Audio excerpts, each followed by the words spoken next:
Bonjour à tous et bienvenue dans cette nouvelle vidéo de blog. Aujourd'hui, je veux vous parler de la différence entre une attaque de prix et les promotions. Qu'est-ce que c'est? Alors, d'abord, commençons par une attaque de prix. Qu'est-ce que ça coûte?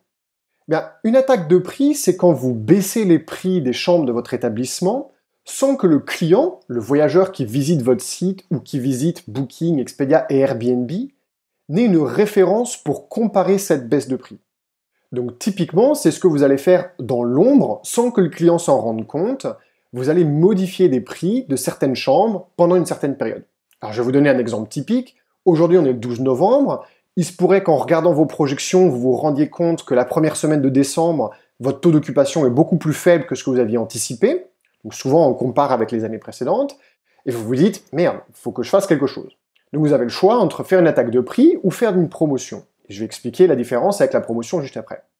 Dans le cas de l'attaque de prix, vous vous connectez à votre PMS et vous décidez, ok, cette semaine, la première semaine de décembre, le prix était à 110 € la nuitée, on va dire que c'était votre prix moyen par exemple, je vais le descendre à 99.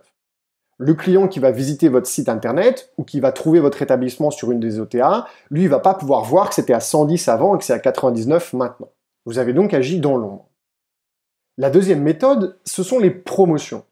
Alors, dans le cadre des promotions, c'est bien différent puisqu'il y a une référence. C'est-à-dire, le voyageur, quand il va visiter votre site ou quand il va visiter une OTA, il va voir un prix qui était le prix initial, et puis il va voir le nouveau prix qui est le prix de la promotion. Ça va être, par exemple, promotion d'hiver ou promotion de fin d'année. Pour toute réservation durant le mois de novembre, profitez de 20% de réduction sur nos forfaits spa pendant les séjours sur le mois de décembre. Donc là, le voyageur, il a bien une référence.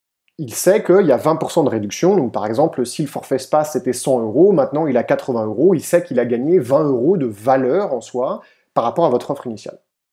Alors pourquoi c'est très important de connaître la différence entre les deux? Parce que j'ai eu quelques questions et quelques remarques après un article de blog et une vidéo récente.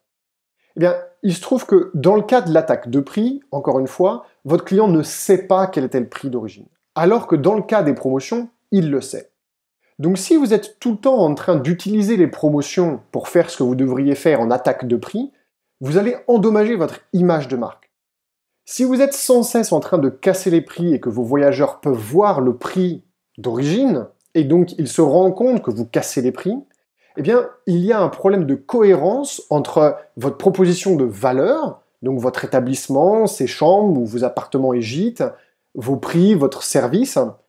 Si cette proposition de valeur, vous êtes tout le temps obligé de la saboter avec des promotions et que c'est tellement régulier que le client s'en rend compte, eh bien, il y a une incohérence dans cette proposition de valeur et ça va mettre à mal votre stratégie tarifaire et votre stratégie de commercialisation. Donc, pensez-y bien, il faut savoir décider en fait à quel moment faire des promotions. Et je vous remettrai un lien vers un article que j'ai fait sur les promotions, et il faut qu'elles aient un objectif bien précis, qu'elles soient limitées dans le temps, et qu'il y ait une stratégie de communication autour de ces promotions. Et bien savoir évidemment quand il faut faire des attaques de prix. Les attaques de prix, c'est votre main invisible, c'est ce que vous allez faire dans l'ombre pour ajuster au quotidien votre taux d'occupation et votre performance. Voilà, j'espère que ça clarifie ce point. Je vous souhaite bon courage dans votre commercialisation, et bon courage pour cette courte semaine. On est déjà mardi, donc ça devrait aller vite vers le week-end. Voilà, à très vite.